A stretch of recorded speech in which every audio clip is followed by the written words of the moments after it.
Good afternoon. Very warm welcome to our audience present here in the room, as well as those watching online.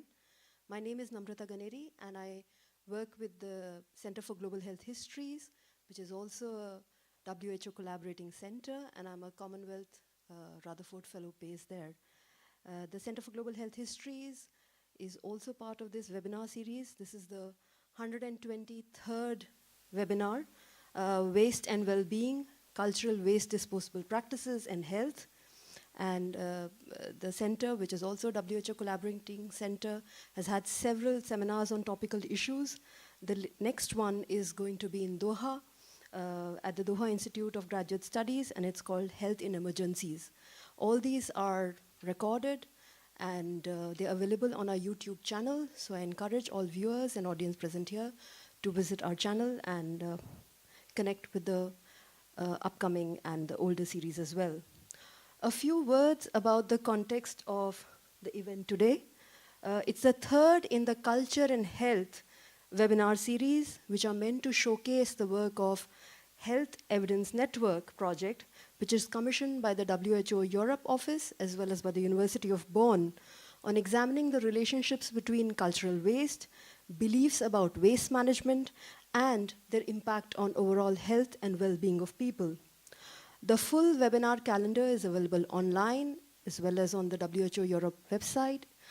Posters are displayed here, and there'll be, following this one, 6 more webinars through 2019. The next webinar on 7th May discusses transgender experiences following the WHO reclassification of mental health disorders, and there are a number of interesting ones coming up on migrant and refugee experiences, as well as on masculinities and mental health. All webinars, including today, are being streamed live on the internet, and audiences can interact with the webinar in a variety of ways, not just ask questions, and I'll come to that in a minute. The aim of the webinar series is to encourage dialogue between historians, social scientists, clinicians, and a number of interesting people working in different industries, and also with the policymakers, those at the UN and WHO and a variety of other bodies, so that the general public, as well as people interested in health, can interact and learn from each other. This series is a collaboration between the Evidence for Health and Well-Being Context project, which is based here, and the WHO collaborating centers at York and the University of Exeter, all of them supported by the Wellcome Trust. Now coming to today's event and the format, we have a fantastic panel here. I will introduce them in the order that they are going to speak. To my extreme left is Dr. Nils Fietje, and many of you here know him, but for those of our audiences who are joining us live, Nils is a research officer at the WHO Regional Office for Europe. He has a background in English literature and a PhD in cultural history of medicine. Prior to working for WHO, he was senior advisor at the Wellcome Trust UK, helping to expand its funding portfolio in the health humanities. Here, he is developing a horizontal program on the cultural context of health and well-being, CCH, and it would be nice to hear a bit more about the project from him.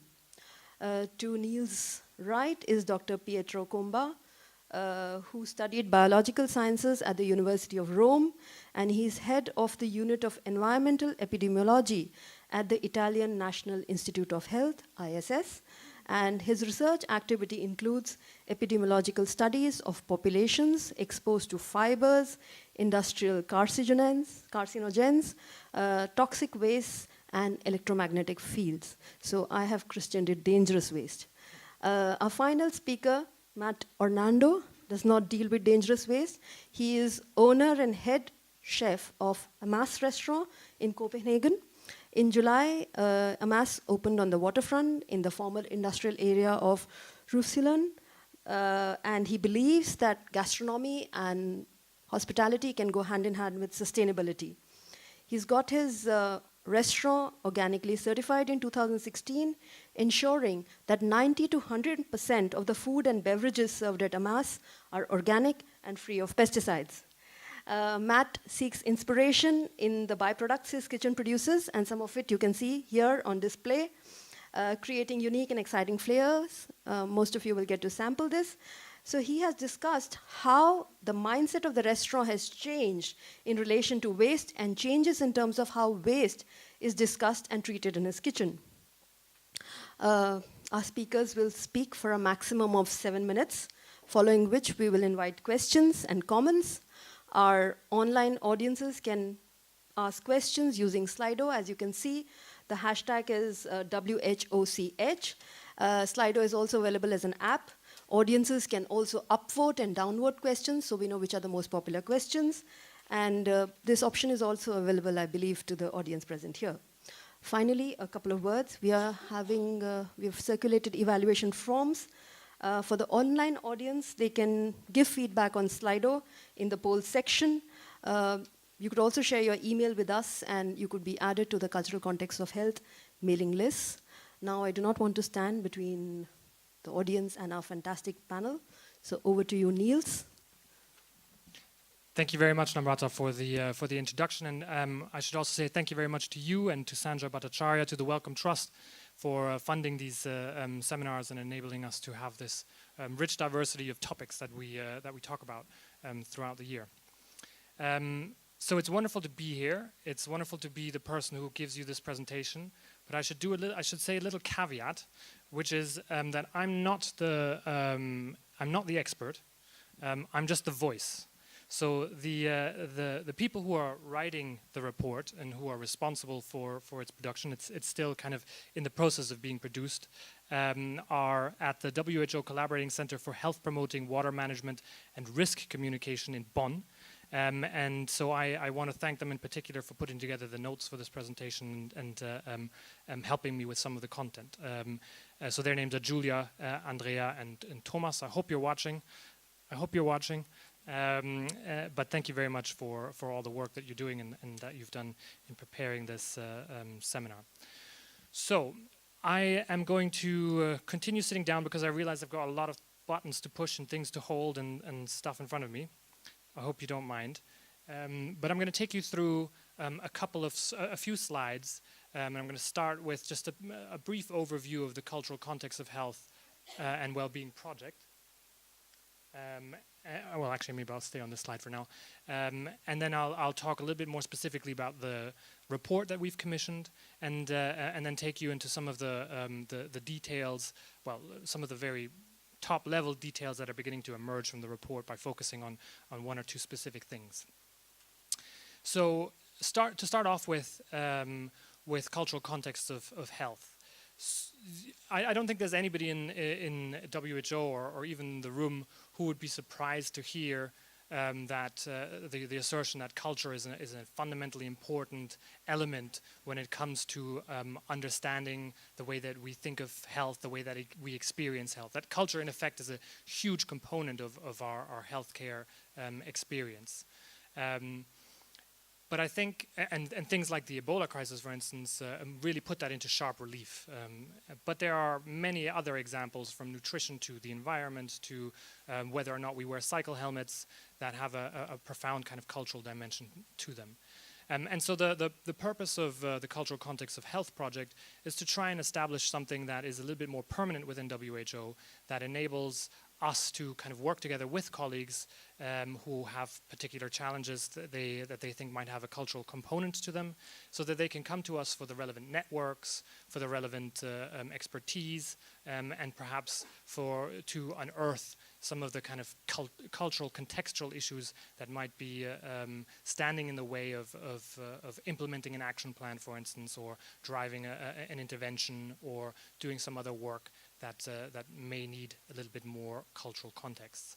So that's the kind of rough outline of the project. I encourage you to check out more. We've got some of our policy briefs neatly lined up on the side there if you want to have a look. We just recently published something on the cultural context of antibiotic resistance, for instance, taking it out of the purely kind of biomedical realm and thinking through what the cultural contexts of antibiotic resistance are, for instance. So I encourage you to have a look at those. But so specifically, we have several focus areas that we look at, and environment and health is one particular focus area. And you may be familiar, perhaps particularly the people in the room who are from WHO, that there was a high-level ministerial meeting on health and the environment in Ostrava, I think a couple of years ago, which looked at the progress that we've made in relation to health and the environment within the region. And one topic that came out as particularly strong was the question around waste. Both household waste but also hazardous waste, and questions around how far we were progressing with this in the region. Now the kind of the conference and many publications that have preceded it and come out afterwards have shown that there are very real health risks that are connected to environmental pollutants, including health risks like cancers, cardiovascular disease, respiratory conditions, congenital malformations.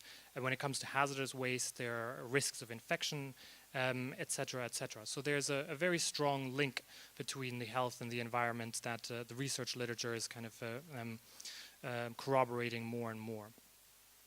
And so there's a very real and very kind of pressing reason for WHO to be involved in this domain.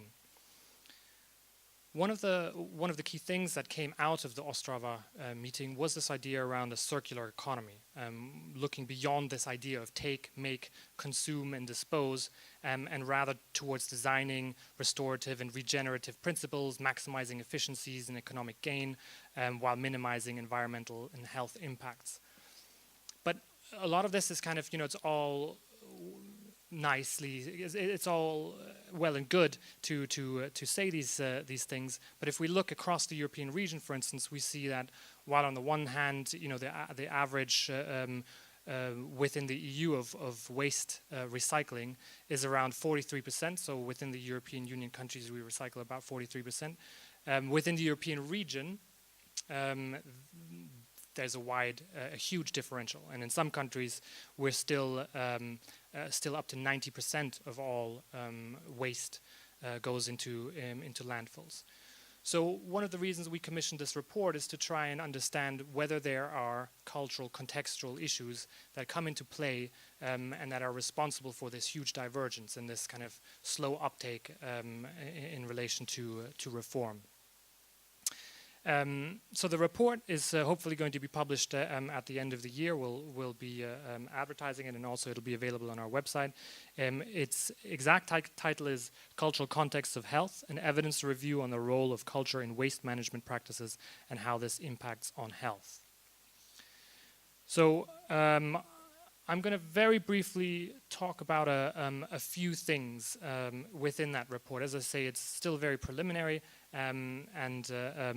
this is just a kind of sampler or a taster.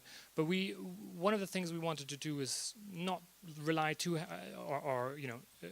not just rely on statistics and numbers to tell a story, but to also think through some of the kind of semantics around waste.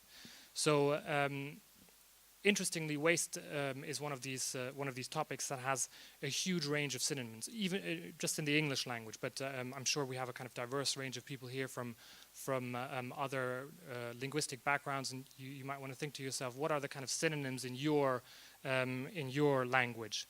But in English, you have things like waste, refuse, rubbish, garbage, litter, trash, and the list probably goes on. And something that the report kind of looks at is it kind of deconstructs these terms into different dimensions. So this schema here tries to kind of connect some of the words with some of the different dimensions. I won't go into all of them, but maybe just to point out some of them to make this a little bit clearer. So there's very clearly a kind of a temporal dimension.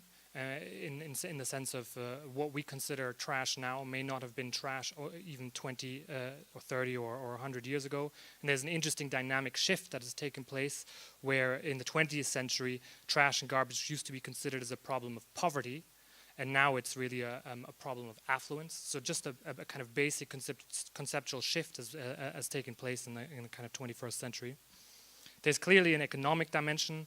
Trash at its core is considered to be something that is unwanted, sort of superfluous or unusable, and that no longer serves its purpose, something to be thrown out. There's often also an aesthetic or a quality dimension. We use it figuratively. We say, that a piece of art is rubbish. Oh, I'm already terribly behind.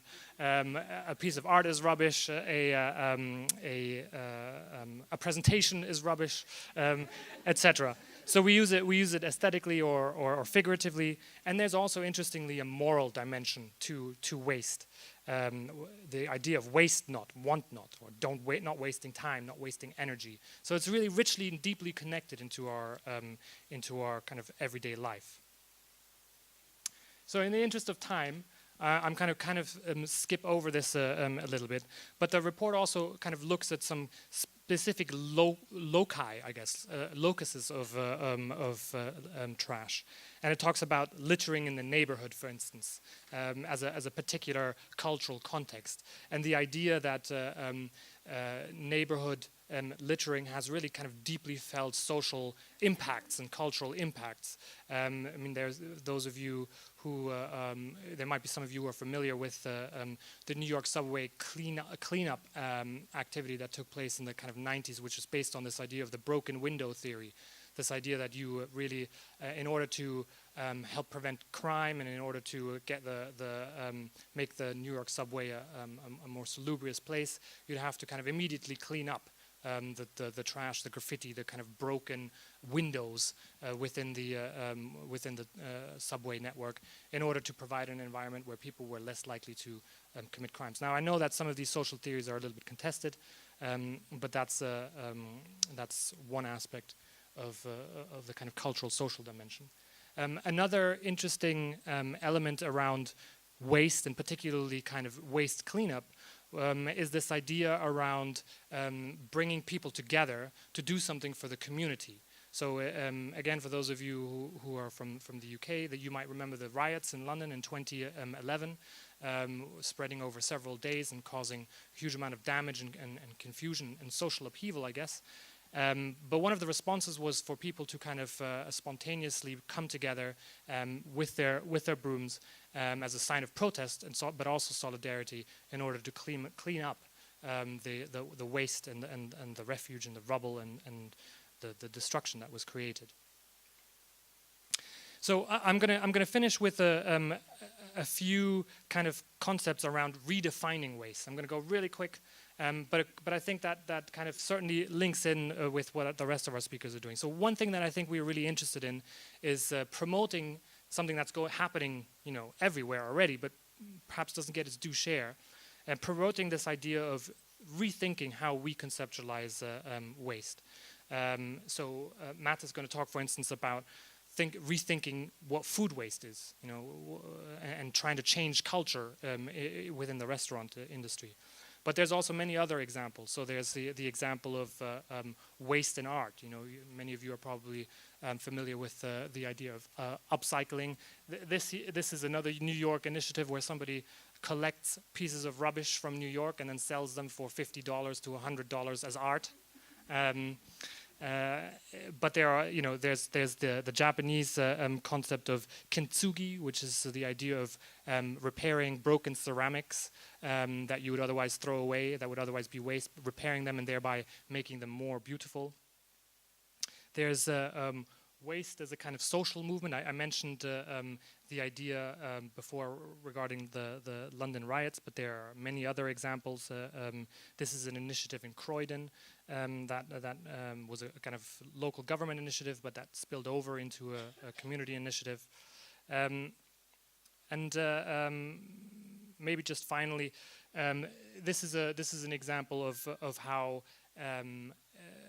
rubbish also can get linked to kind of religious connotations. So this is a problem that in Turkey, the government realized that there was a huge amount of bread waste. So this is a big problem, and they tried to tackle it by putting up this campaign which tapped into religious connotations by saying bread is a blessing, show respect to the blessing, and apparently it had quite a significant impact. So again, understanding the kind of cultural infusions of waste is something that we think is really worthwhile to pursue, and something that we're trying to promote with the publication of the Hen report, in order to not just promote behavior change, but to even go as far as to try and think about culture change.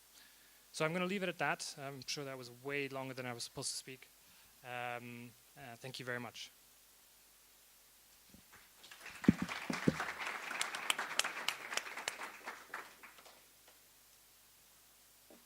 I think it's over to you, Pietro. Oh, and I'll switch this. I wish to thank the WHO and the University of York for inviting me, and especially Priya for guiding me in this UN city.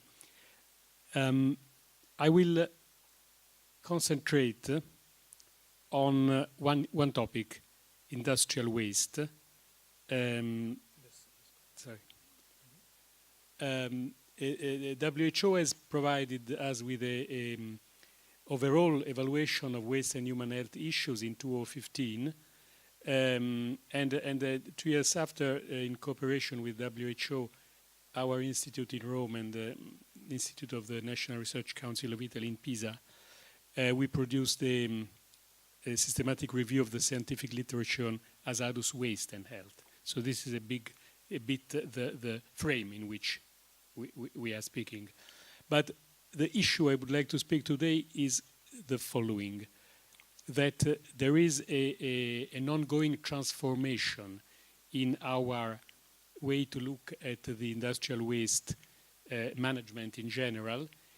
The archaic model based on freely release emissions and leaks in the environment, and someone else will take care of it, that was dominant all over the world till a few decades ago, now is being questioned in Europe, in the US, of course other countries, but the majority of the countries of the world still is under the archaic model. And the case study I would like to introduce is how writers, novelists, often have perceived the problem of industrial waste in advance with respect to scientific people and regulators. And I show 4 examples. The first one is a novel written in 1963 by an Italian writer.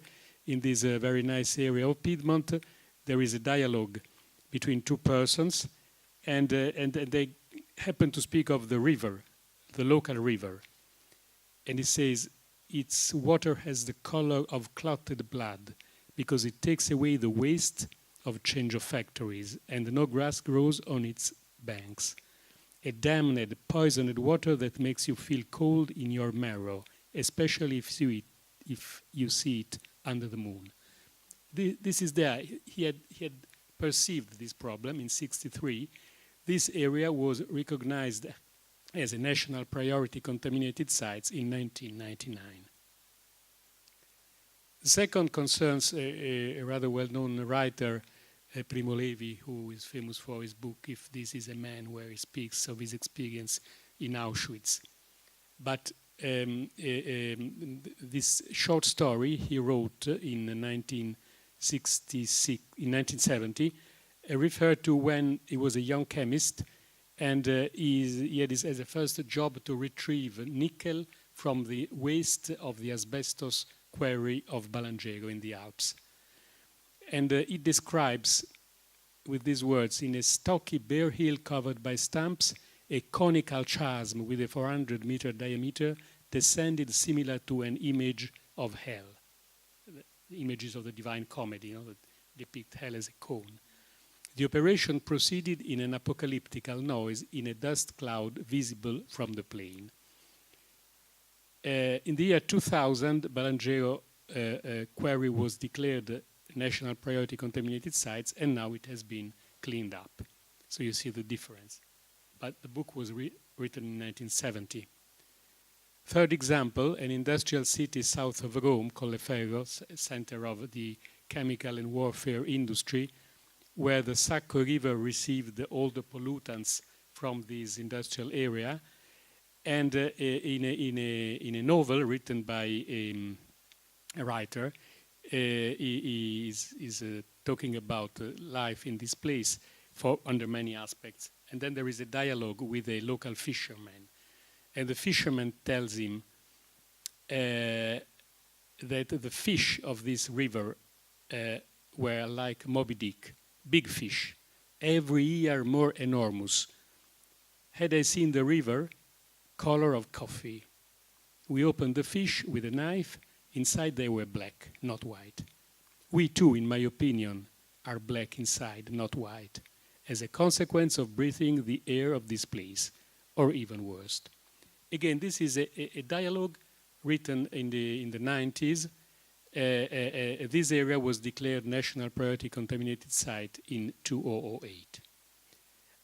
Now, I'm not saying that this is the cause and that is the consequence. I'm saying that there is a time lag between perception of a problem by culture and afterwards by scientists, technicians, regulators. Last example, there is an area in the provinces of Naples and Caserta where there has been and still is a practice of dumping industrial wastes or burning both industrial and solid urban waste. The term land of fire has been, excuse me, can you go back? Sorry. The term land of fires has been proposed in the 90s by an environmentalist very active in this area. And what is interesting is that in 208, this term became still more popular because it was quoted in a novel, in a novel called Gomorra by the writer Roberto Saviano. And there is this micro dialogue between a young guy who lives in those areas and the people of the criminal organization that want to enroll him. And so they call themselves the stakeholders, more often the stakes. They use the English word in Italian. And so he says, the stakeholders of hazardous waste had now become a true ruling class. When I was hopelessly unemployed, I often heard people telling me, you graduated, you have skills, why don't you become stake? So why don't you get in our organization? The same word, land of fire, was used by the Italian parliament in 2014 when an act concerning environmental cleanup of this area was approved by the parliament, and we got the task to investigate the epidemiological profile there. Concluding remarks. The archaic model of management of industrial waste will not change if there will not be a pressure from the civil society. And all contexts in which cultural awareness and specific environmental health evidence will dialogue, will ease an evolution towards equitable distribution of benefits and risks of industrialization. And finally, the communication process between experts, central and local governments, community representatives, and other stakeholders, now I say stakeholders in the correct sense, not as in the land of fires, may help to favor these transitions.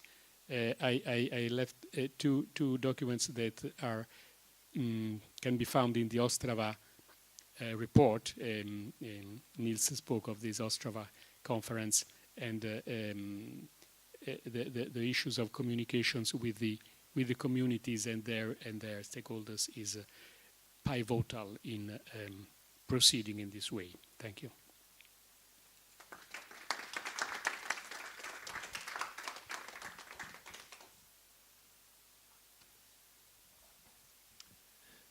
All right.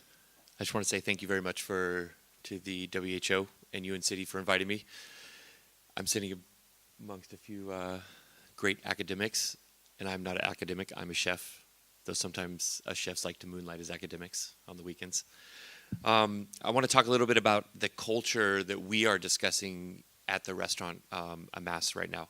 And we have a research space where we are really dedicated to techniques and stuff like this.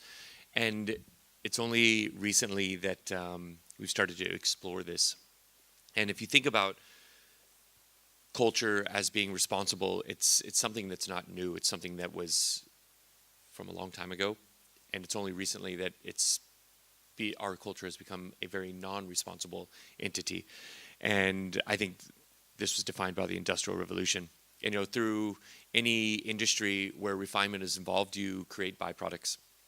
And the restaurant industry is by far no different than any other industry.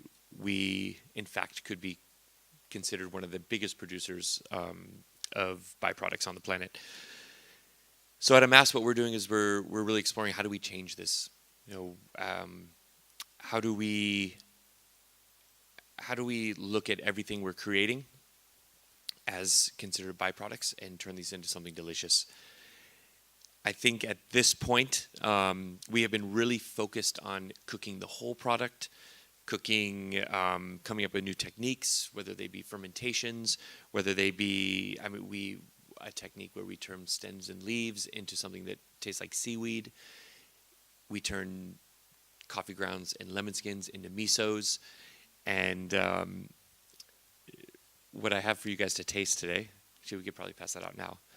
I'm sorry, all two people listening on the web. You will not get to taste. We'll tell you how it is. I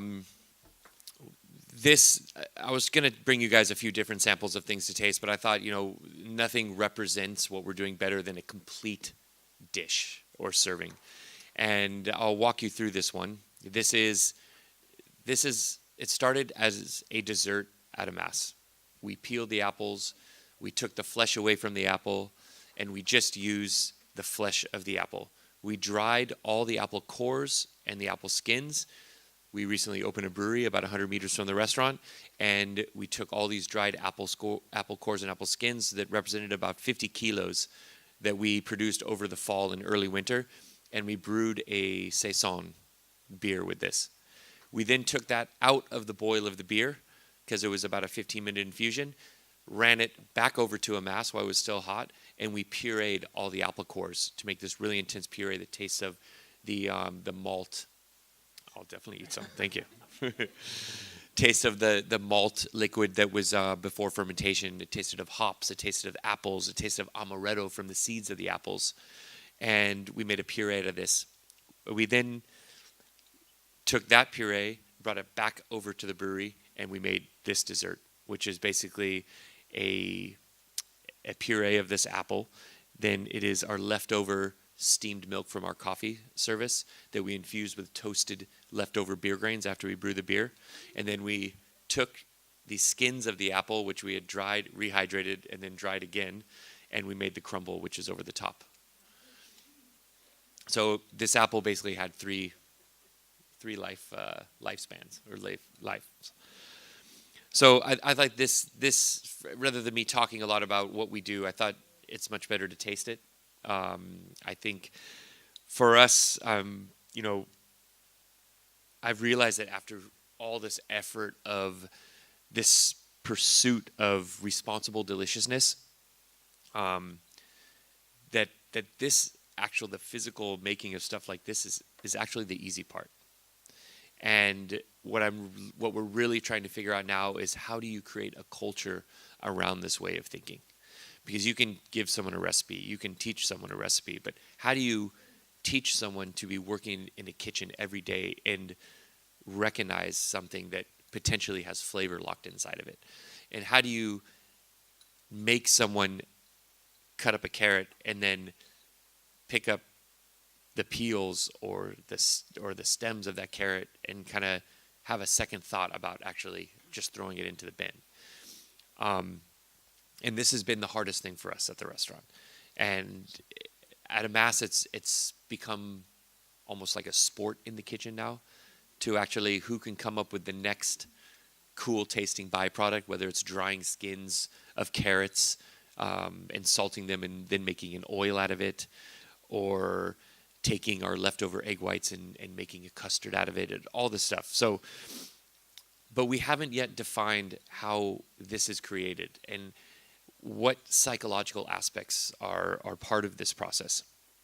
What we have found out, though, and we are addressing it pretty aggressively at the restaurant, is that, you know, if you think about what a culture is and what defines a culture, generally the first thing that comes to your mind is language. Language really defines the culture that you're in. So we are trying to create a new culture. So with this culture, we're trying to create a new language as well. So for us to I'm going to say the words, one word once, and I'm not going to say it again because it's banned at the restaurant. It is banned at the restaurant to use the terms waste or trash. Because if those words are used over and over again, that's all this stuff is ever going to be to people. And even we can turn these things into the most delicious things possible, but if we say to someone, oh yeah, so we peeled some carrots and then we took all the waste left as the carrot peels and turned it into an oil, people are going to look at us like, okay, why am I paying for this? Then I actually had a gentleman address me not long ago about why is my meal so expensive if all you're using is just the byproducts you create from other stuff. I just took a deep breath and I said, is it delicious, sir? And he goes, oh, it's very delicious. I said, okay, thank you. And I walked away. So I don't have a solution to this. And I know that these words need to be used right now to address so people have something to identify with. But for me, it's really about creating a new language to talk about this stuff. And by creating a new language, we can create a new culture where people can identify things that truly have flavor locked inside them. And I have to ask you, what kind of language are you guys going to create within your culture? That's it. Can I just say it was delicious? Thank you. There's a lot more if you guys want to grab it. Thank you. Can we start with the questions now?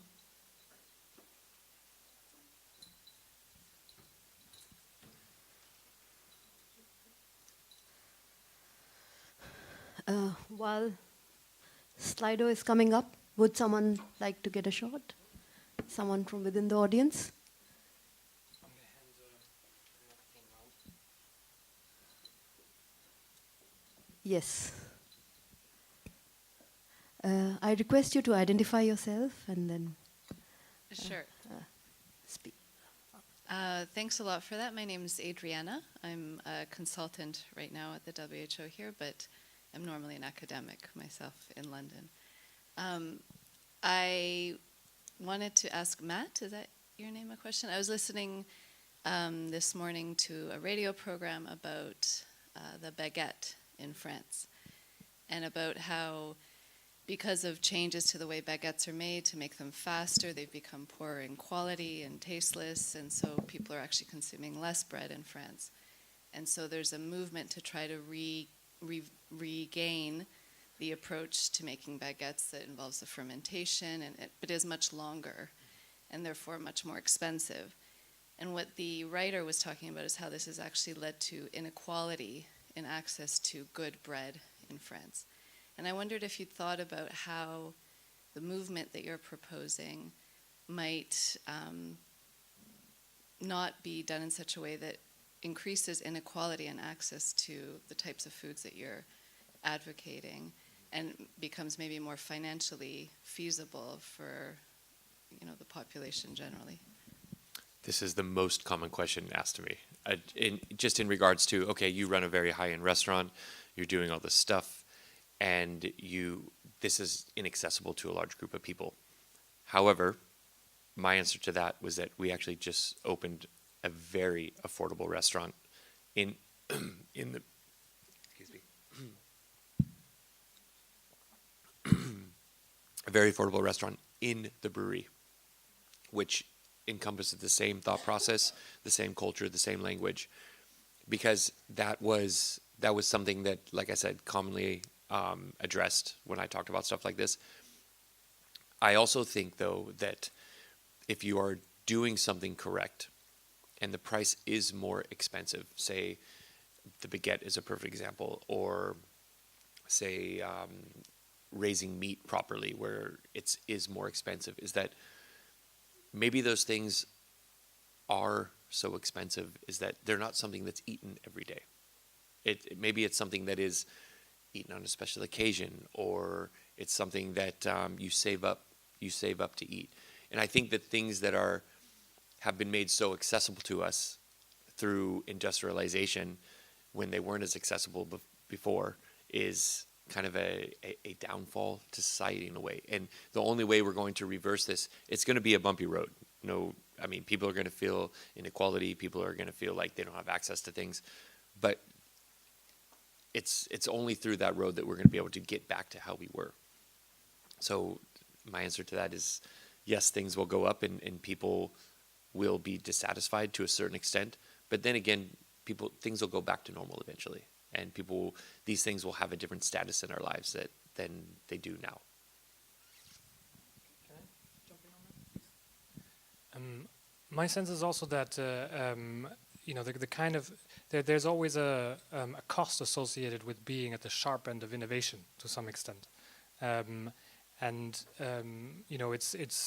through I imagine it's through kind of popularizing the kind of thinking that happens at Amass in other restaurants that are perhaps through chefs that have worked with you and then go out and found their own restaurants that are perhaps not at the same elite end of restaurants, but nevertheless they incorporate similar values. That this trickle down effect can hopefully happen, and I think that's not too illusory, because we were talking earlier about the incredible effect that two people had on the food culture within Copenhagen, Klaus Meyer and René Redzepi. Two people founded Noma, and you can trace a huge amount of food culture back in Copenhagen back to these two people. I think I think you can never predict how culture change happens, but I think it's a good start to want to try and change culture, as it were. I think I'll take a question from Slido. So I'm going to combine these two questions. What are the different types of, I think it's addressed to Nils, about the report, and if you found any examples as to how a culture can manage waste. So. Yeah.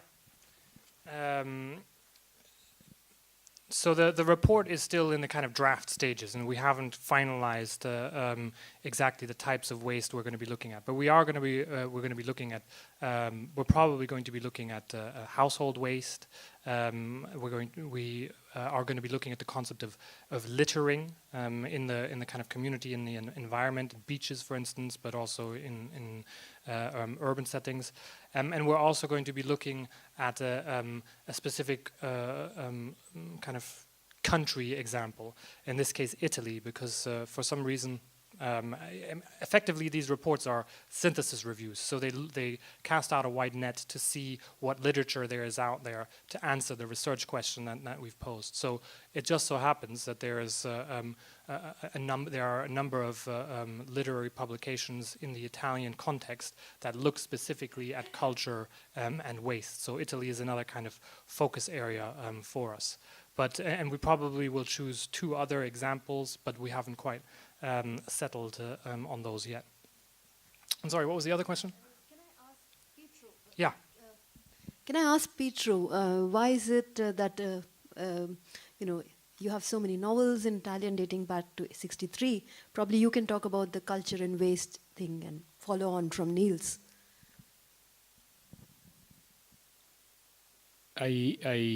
I can make a comment, but a response would require a thorough review of the books, etc. But it has to do with the years of our economic, we call the boom, in meaning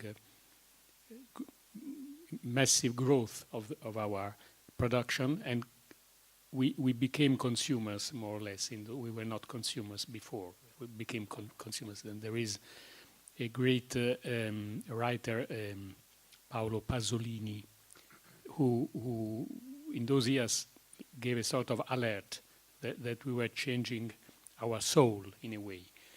So it has to do with the context of a rural society that becomes industrialized, and where the mechanism of diffuse well-being and consumerism grows. And so probably these were the first antibodies versus this transformation. Do you have any questions from the live audience, or we can? Okay, and then I'll go back to Slido. Hi, my name is Stephanie Fernandez. I work at WHO in health systems. And my comment or question fits neatly with what Nils said. My question is related to how do you bring that the cultural change moves the regulations and the politics, which is also very cultural. So these people that sit in politics and make sure that our world becomes a better place. Now we see that with the environmental movements. It's very nice what Amass does, and it's for sure very helpful what we all try to do in our households, in our immediate environment. But when I think about the industrial waste, there's quite little that we can do. But how do you move that cultural shift up to the high level roundtables? So I would, I'm sorry to take this first, but I would kind of say the kind of stuff that happens at Amass, at the kind of grassroots, can have profound influences. As I was just saying, like if you just look at the kind of change of food culture in Copenhagen that was catalyzed by two people, ask anybody who's been in Copenhagen around, for 15 years, they'll tell you it was very different 15 years ago compared to what it is now. So there can be quite profound changes that are catalyzed from small scale, and I think the reason why is because people who culture is all around us, right? And if I go to a restaurant and that restaurant wears its kind of recycling or its use of recycled products on its sleeve, and I enjoy going to that restaurant, I might think again about what that actually means. I might take that home. I might communicate that to my friends. I might require that from industry. I might be more passionate about what I buy, what I consume, and where I go. Obviously, in an ideal world, there's no guarantees for these kinds of things, but I think that's often how culture changes. It's unpredictable. In terms of how do we integrate this into a kind of policy on a policy level? Again, I think the first step for us, at least, is to create an awareness. To create an awareness of cultural bias, for instance, of unconscious cultural bias, to encourage policymakers to recognize themselves as people who have cultural bias. And to try and bring systems into place that are as robust in terms of uncovering those cultural contexts as the systems we already use in terms of scientific evidence and data. Why should we ask scientific experts to provide us with scientific data and not ask cultural or historical experts to help provide the context on that side, and that's one of the reasons I found Pietro's presentation so interesting, is because it presents the possibility of using new forms of data, and quote unquote new forms of evidence, looking at literature, looking at the cultural output to try and see that as a valid form of input for the type of processes we do, because I think at the moment we still we still sideline that type of information quite a lot. and I can say just from experience, having the restaurant and seeing people come in and interacting with the people, we're, like Nils said, we are at the very grassroots level of it. And what I've just also talking to policymakers and talking to big industry people, it has to change with the consumer, because big business will not change unless the consumer demands it. If big business can get away with producing the cheapest stuff that produces the most pollutants, if they can keep getting away with that and making the most money out of that, then there's no way they're going to change unless the consumer changes. So, I mean, my personal weapon against this is cooking. And if people can change how they think about food in their house after coming to eat at Amass, or asking how their fish was caught, or I had an amazing conversation with some ladies up in Hellerup. I did just like a 40-person question and answer at a bookstore in Hellerup, and it was one of the best interactions I've ever had with a group of people. It was amazing. They wanted to know, how do I know if my fish is not trawled?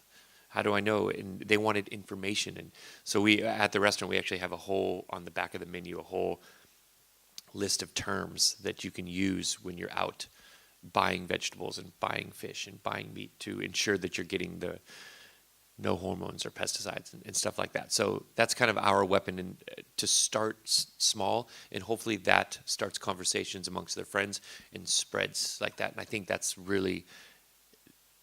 our best way of trying to change policy, is at the grassroots level with the consumer, because what I've seen is that the consumer will be the ones that make big business change. Maybe drawing from this, I could take a question from Slido as to how different social science disciplines might help us to understand waste in new ways. So we are talking about language. Nils sort of signaled it. Maybe he can speak a bit more about this. Just briefly, but I'd love to get Pietro's input on this as well. And I would say, I think the social sciences are already kind of quite on board with this. I mean, I think that the direction that it tends to go towards usually is behavior change, at least within WHO. That's the kind of main way that we operationalize the social sciences. But I passionately argue for the belief that other humanities, that the humanities can also contribute to this process, and that's why we call it cultural context. So, in order to understand the context of a challenge, you want to have people who have a historical perspective. You want to have people who have a kind of an ethical, moral, or philosophical perspective. People who have a cultural studies perspective, so that none of that is off limits, as it were. None of that is there is no hierarchy of data, but that it's different information providing different inputs, and that's something that I think we really try to encourage. Nils, I thank you, and I would remember a point that you raised yesterday when we were speaking of the last example, the land of fire. Why does that great amount of hazardous industrial waste concentrate in that area? And there is a notion we were discussing. It has to do with the fact that when there is a gradient in the costs of good industrial practices, if the gradient is too steep, the unfavorable behaviors will move on that gradient, and that gradient can be on one side, for example, between, say, Europe and, say, African countries. So we send our industrial waste to Africa because it costs less than taking care of it at home. And that's a matter of gradients of regulation, gradients of poverty, gradients of value of life, etc. But also, another point can be within a country. There is a sentence of the bishop of Nola, one of these towns where the hazardous waste were concentrating, and he said this land is draining the byproducts of a wealthy and clean Italy of the north.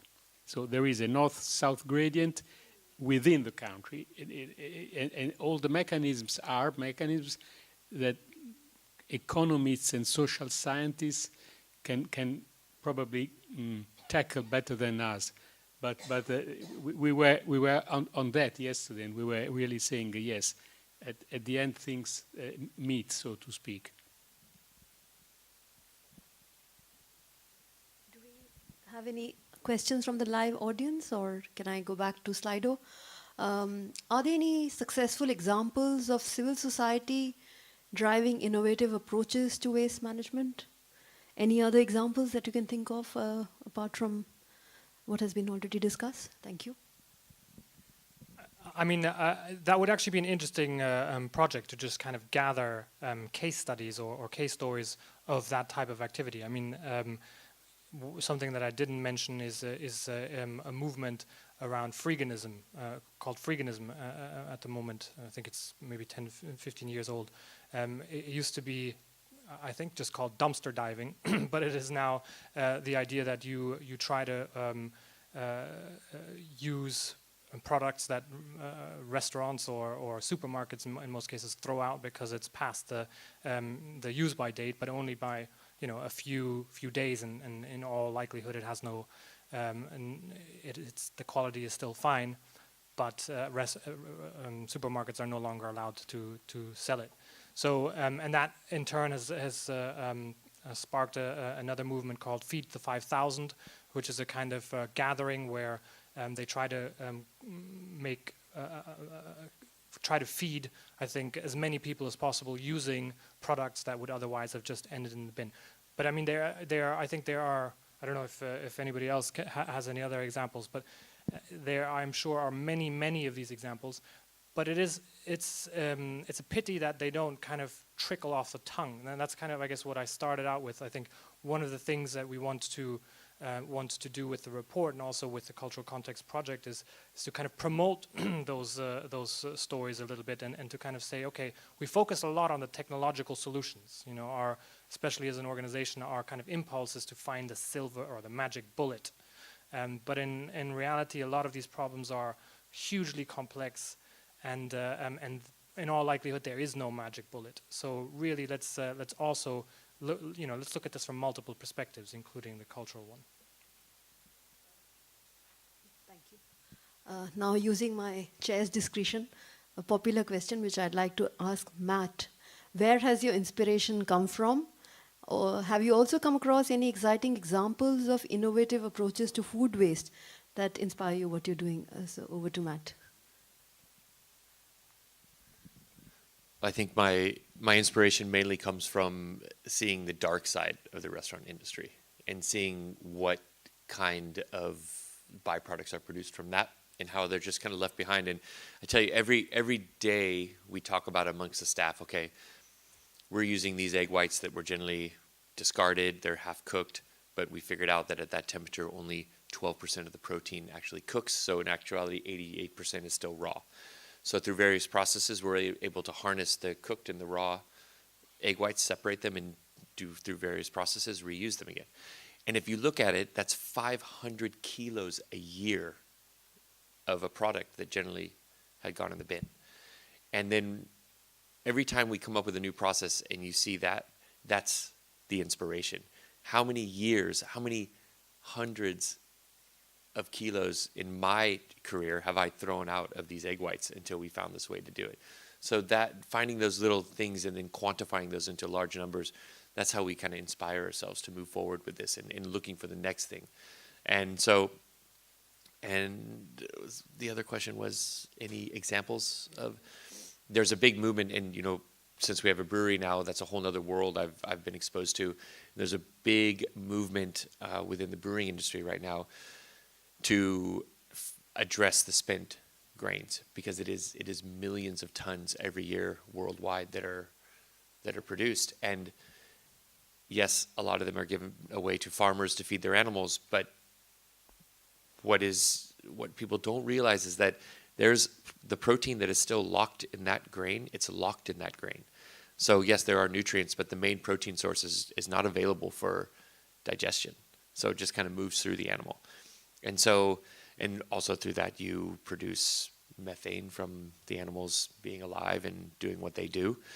And so there's a big push now within the brewing industry. How can we take these? How can you take those grains and turn them into something that humans can consume, and not only can consume, but can consume the actual nutrients that are locked inside them.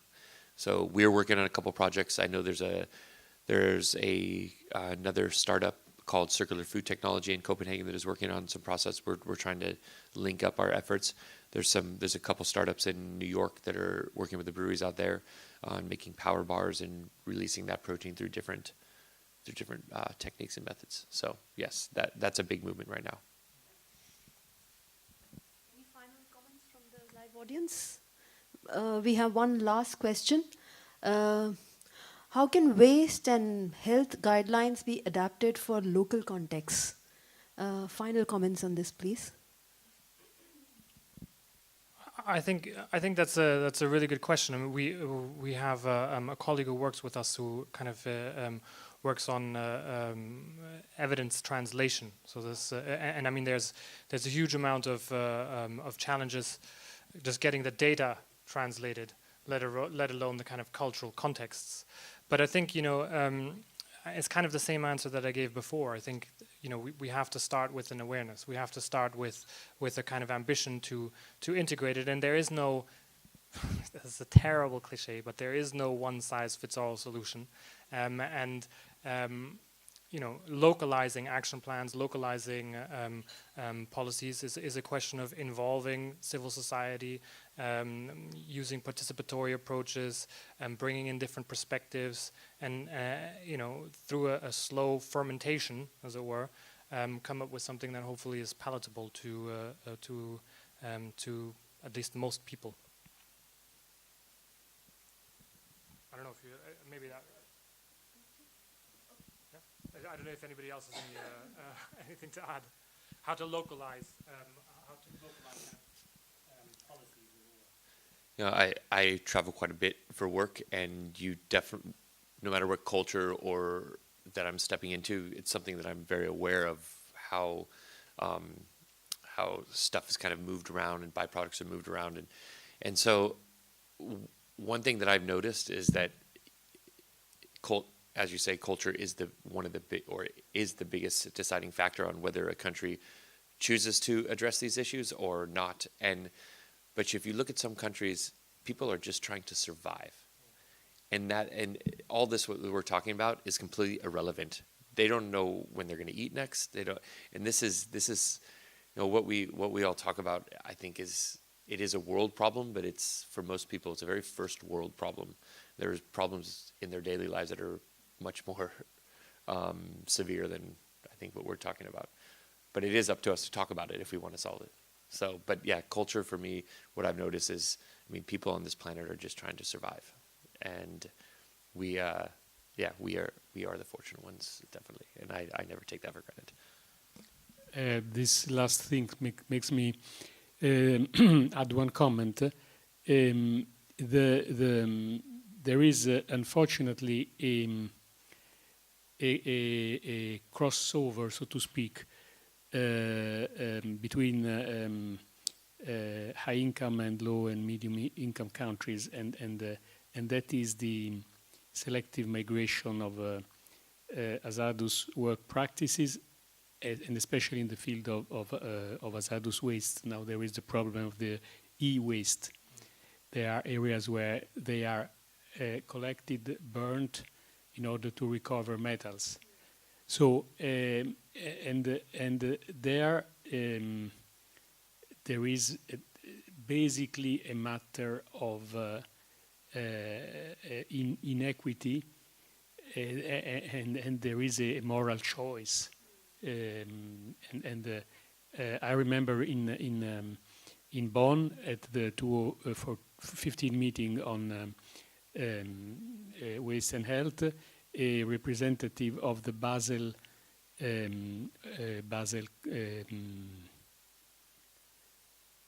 agreement that has to do with the transboundary migration of chemicals. He described this with absolute clarity. It's in the publication of 2015. I think we have to start from there. Fair rules, and in this moment, the rules are not fair. On a very politically charged sort of a note, we can draw this to a close. I would like to thank our speakers, Nils, Pietro, and Matt, for telling us about this issue and also bringing forth a conversation which I hope will last beyond this 1 hour subsequently, and hopefully we can talk and hear more about this also through the report that is going to be published. So with this, may I thank the audience present here and call this to a close. Thank you very much. Thank you very much. Very gracious. Thank you.